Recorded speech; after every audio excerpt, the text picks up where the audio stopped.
Hello and welcome to TTV News broadcasters on TayNinhTV radio and television station.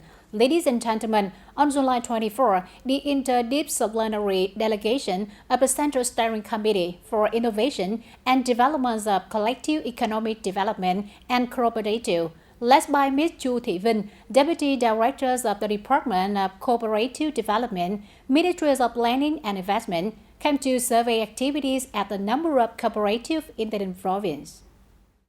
The delegation conducted field surveys at 3 cooperatives in the province, including Thanh Tân Custer Able Agricultural Cooperative, Tân Châu Service Dry Agriculture Cooperative, and Tân Tính Suối Ngô Agricultural Service Cooperative. At the meeting, representatives of cooperatives discussed difficulties and obstacles in implementing policies to support the development of collective economy and cooperatives according to Decision number 1804 dated November the 13th of 2020 of the Prime Minister on approval of the program to support the development of collective economy and cooperatives for the period of 2021 to 2025. Organization and operation of the Cooperative Development Support Fund and the Land Support for Cooperatives. Speaking at the meeting, Ms. Chu Thị Vinh, Deputy Director of the Cooperative Development Department, Ministry of Planning and Investment, said that over the past time, the Ministry of Planning and Investment has actively coordinated with relevant ministry and branches in mobilizing the private capital for cooperatives. The ministry also advised the government in the development of the report on investment policy proposals for the National Target Program for Collective Economic Development in the period of 2026 to 2030. At the same time, it is suggested that the cooperatives continue to consolidate and reorganize their activities in accordance with the provisions of the law on cooperatives, promptly remove difficulties and obstacles of the cooperative during its operation.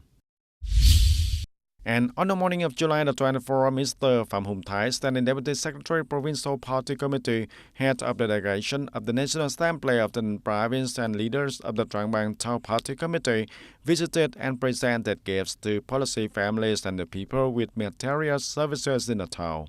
And at each place visited on behalf of the leaders of the province and Trang Bang Thao, the Standing Deputy Secretary Provincial Party Committee Phạm Hùng Thái graciously visited the house and expressed the gratitude to the contributions and sacrifice of the policy families who have contributed to the cause of national liberation and reunification. The Standing Deputy Secretary Provincial Party Committee wished the wounded soldiers and sick soldiers and also their families good health, continued to promote the revolutionary tradition, actively participated in and contributed to the development of the locality.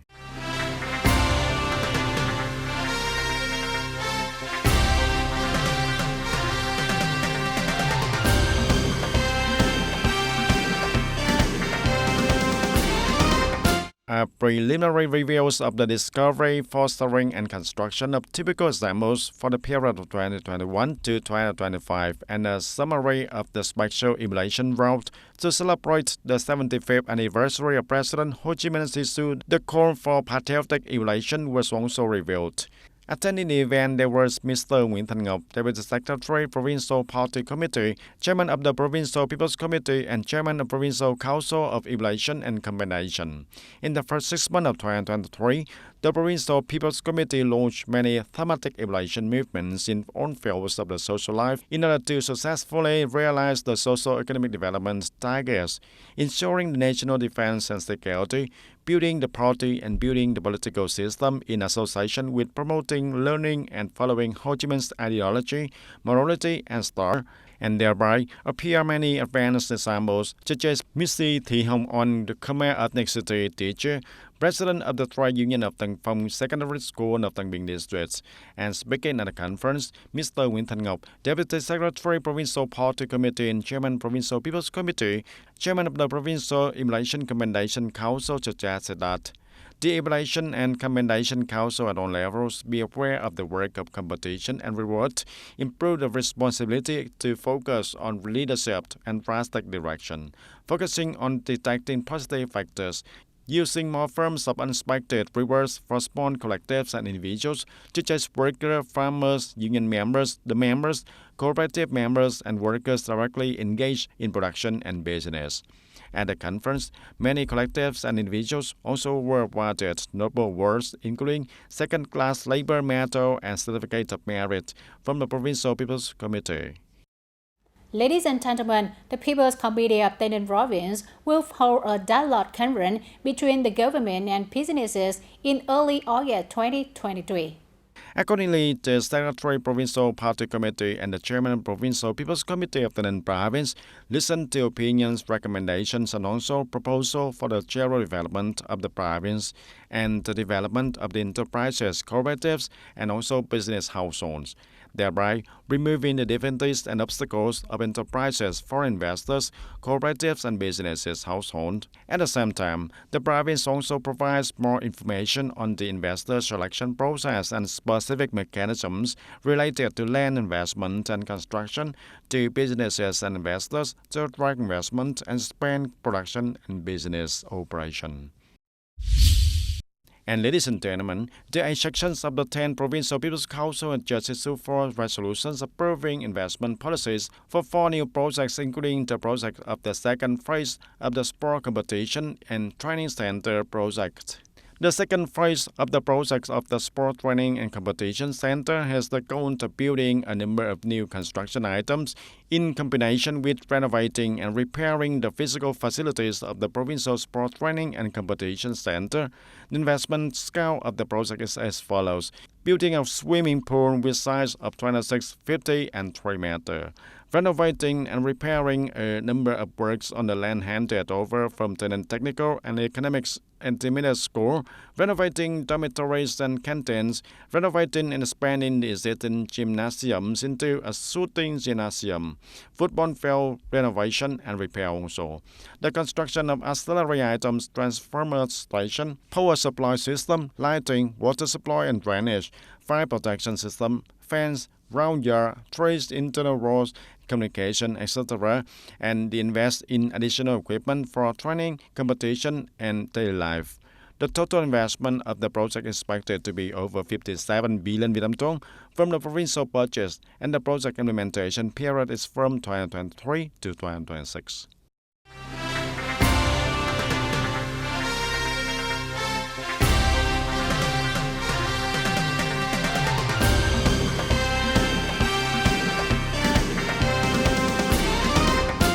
On the afternoon of July the 24th, the Power Company held a dialing and awarding ceremony for the contest Customers with Solutions for Economical and Efficient Use of Electricity.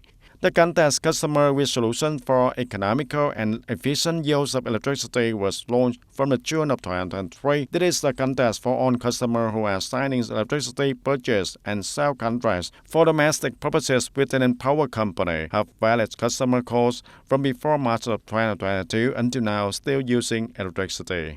And through the contest, 25 customers were also selected to participate in the lucky draw, and with a total prize value of nearly 30 million Vietnam dong. The audience, according to the plan from now to 2025, Ho Chi Minh City will operate at least 5 more waterways, combining river tourism with many attractive destinations, expecting to create a city on the world under the above. However, the city also determined that in the immediate future, river tourism will only be exploited in moderation due to many difficulties, lack of berths, and lack of connecting with the plant's infrastructure. This is one of the tourism activities on the Saigon River that is currently attracting tourists. Every evening, the capacity of the train reaches over 90%. However, the economic efficiency is not high, partly because it has not attracted many visitors during the day, and at night, it only operates until 10 p.m. This ship has not yet exploited its full function because during the day it is only for subbathing, but not much activity, and at night, from 9 p.m. to 9:30 p.m. must be closed. If the Bat Dang Wharf or Saigon Port is also a nightlife attraction to attract tourists, only when the state provides a mechanism, we dare to do it, but we think we can't do it together. And at the inner city wharf on New Lộc Thị Nghè Canal, the situation of boats waiting for gas is normal. According to businesses exploiting this route, there are only a few groups of tourists a month, and retail customers also scatter a few people throughout the week. Even though they know they have to refresh their products to attract customers, it's very difficult for businesses to do it alone. In fact, to do river tourism, the first thing is that the rivers and canals must be clean and the landscape must be beautiful, and the new guests will enjoy it comfortably. Next, there must be connection terminal infrastructure, creating favorable conditions for visitors. At the same time, it is necessary to develop various types of services on the wharf so that the wharf is not only a place to transfer passengers to the boat, but also a place for guests to have fun and entertain, and thereby raising the need to experience of the services. If the onshore tourism business is difficult, Saigon Port water and river tourism business is several times more difficult. On the river must connect to the shore. There are stops. For example, New Lộc Canal also must have stations, but now there is a wharf to get on.